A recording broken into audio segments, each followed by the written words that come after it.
Hello, today we read from the book of 1 Samuel, the chapter 19. Chapter 18 was about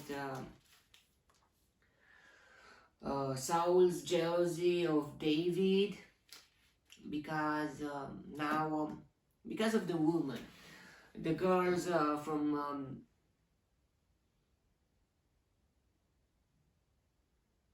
the woman came out from all the towns of Israel to meet King Saul with singing and dancing, with joyful songs and with tambourines and lutes. As they danced, they sang, Saul has slain his thousands and David his tens of thousands. And now, from now on, Saul is not. We saw more and more that he's becoming an enemy to David because of his pride, because of his ego. And now let's see what's happening in the chapter 19.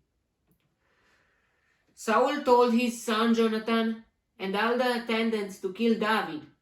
But Jonathan was very fond of David and warned him, my father Saul is looking for a chance to kill you. Be on guard tomorrow morning. Go into hiding and stay there. Wow. To have a friend is very important. I mean, you can receive information that, maybe you couldn't get it or something like that.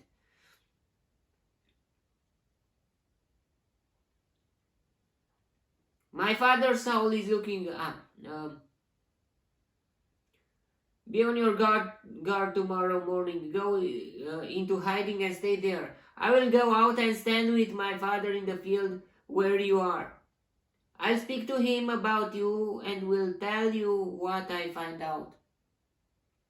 Jonathan spoke well of David to Saul, his father, and said to him, let not the king do wrong to his servant David.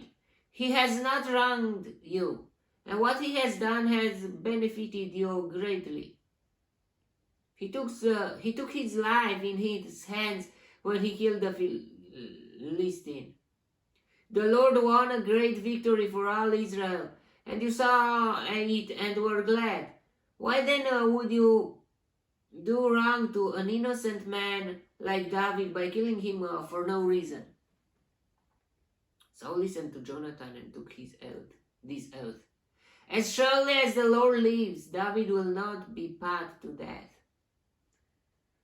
Yeah, but his heart, when the evil spirit come again, he will change his mind, and this kind of promise is just he was thinking in one direction, and he thought, why would I kill him? But after that, in front of his ego, he say, I should kill him.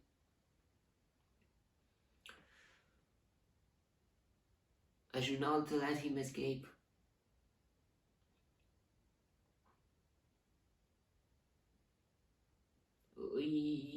We must understand the human things and to see what are the reasons, what are the facts, and what is really happening into Saul's life. So Jonathan called David and told him the whole conversation. He brought him to Saul, and David was with Saul as before. Once more war broke out, and David went out and fought the Philistines. He struck them with such force that they fled before him. But an evil spirit from the Lord came upon Saul, and as he was sitting in his house with his spear in his hand, while David was playing the harp,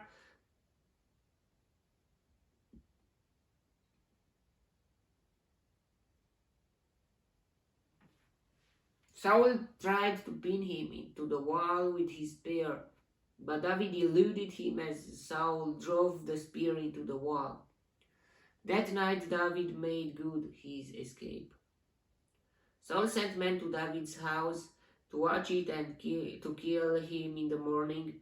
But Michal, David's wife, warned him, "If you don't run for your life tonight, tomorrow you'll be killed." So Michal let David down through a window, and he fled and escaped.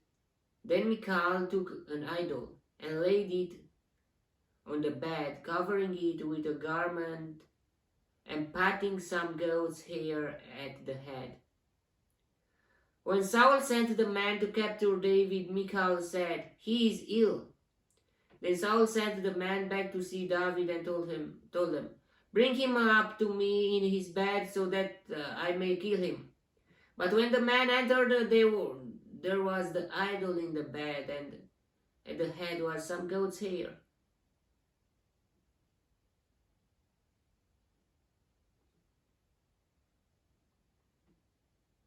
So even Michal loved him, and loved, yeah, because he liked him. She liked him before too. When Saul sent the man to capture David, Michal said, "He is ill." Let's continue. Saul said to Michal, "Why did you deceive me like this and send my enemy away so that he escaped?"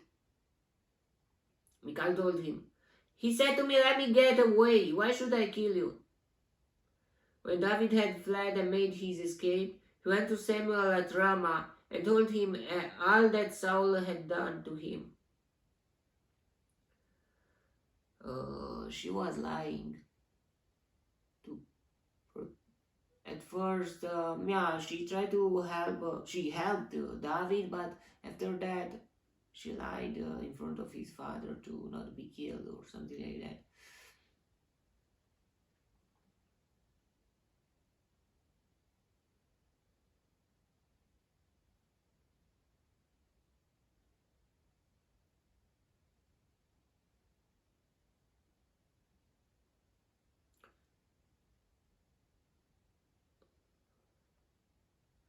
When David had fled and made his escape, he went to Samuel at Ramah and told him all that Saul had done to him.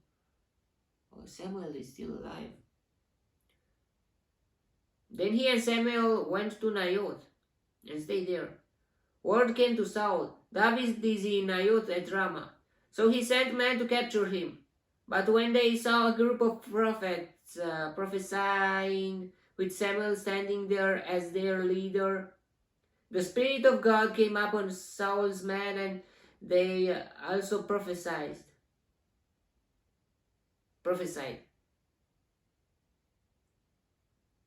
This was the most interesting part. Saul was told about it, and he sent more men, and they prophesied too. Saul sent men at a third time, and they also prophesied. Finally, he himself left for Ramah and went to the great cistern at Seku.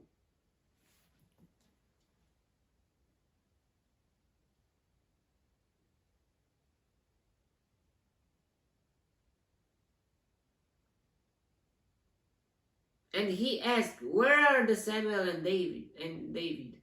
"Over in Naioth at Ramah."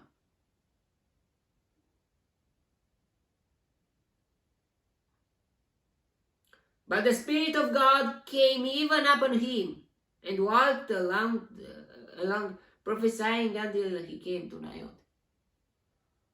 Wow. This is the very interesting part. I mean, he had an evil spirit in him.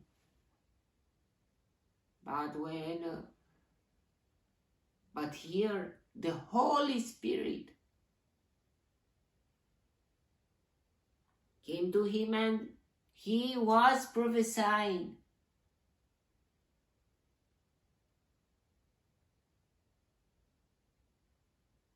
Wow.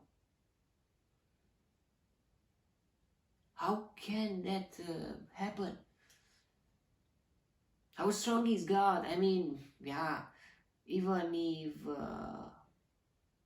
yeah, but it was an evil spirit from God, but still weird.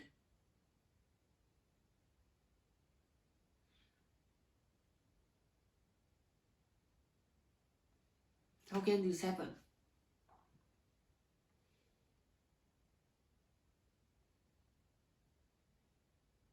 It was the Holy Spirit was working very weird. I mean, yeah, but the Samuel was the head of that thing, I think, and not just. I mean, Saul was prophesying before too, when he was anointed. So it's very interesting that even Saul could, well, the Holy Spirit came into him and worked with him.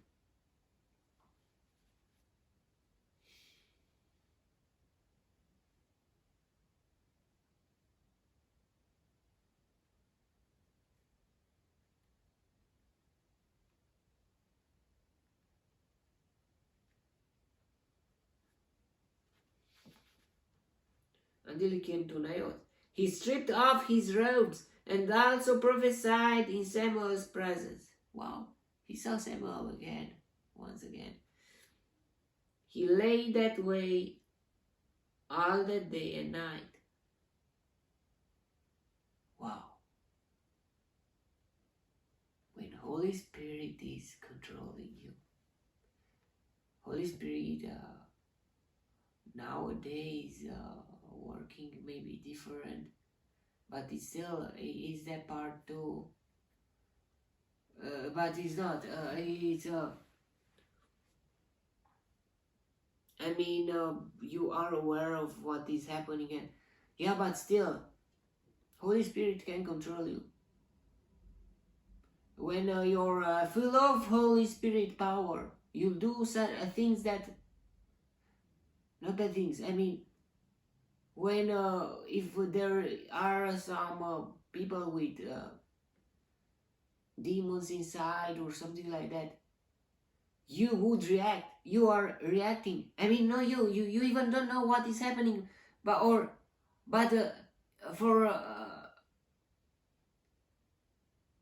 I mean, you know, you're aware of. I mean, you are clear-minded, or how can I say, you're not controlled by mental too, but you're or you're almost you're doing there. You're maybe you say words that you don't know, and the Holy Spirit came coming to your mouth, and you shout those words. I mean, shout is not about spells, it's about Holy Spirit, and that he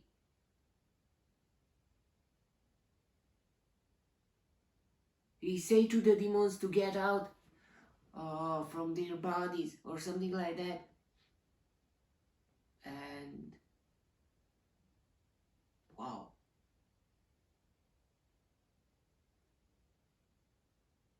or you're going and waking up in some place that you don't know. It's not like that. It's not like that. But we will see in the New Testament that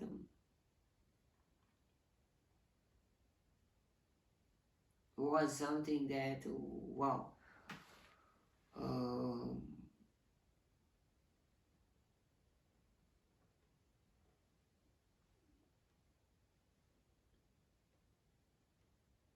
Now let's continue. The Holy Spirit is very interesting. It's not just its power, but he's a person too.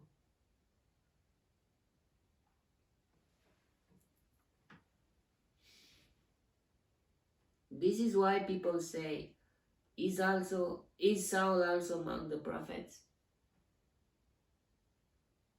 Was he? I met someone who told to me that he was a prophet. once in Romania, but now he was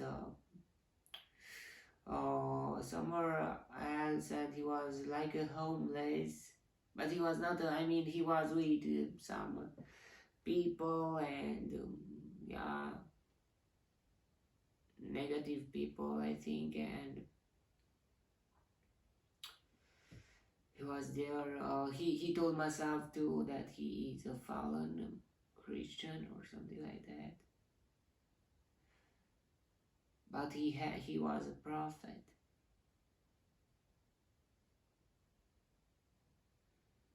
And it's very sad and very, yeah, for some people that are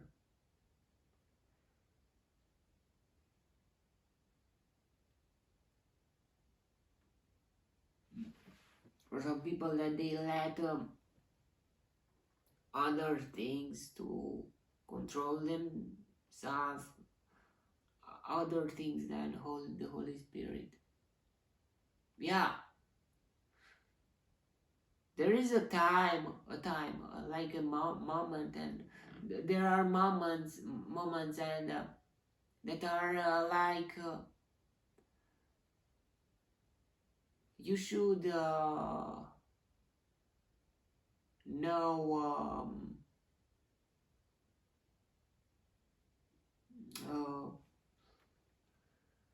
I forgot the idea. Something else came into my mind, and it was erased. Sorry. Yeah, my mind is not very. Sometimes I forget things, like where I put my keys or something like that. And I think it's about after the car accident, and I don't know. Okay.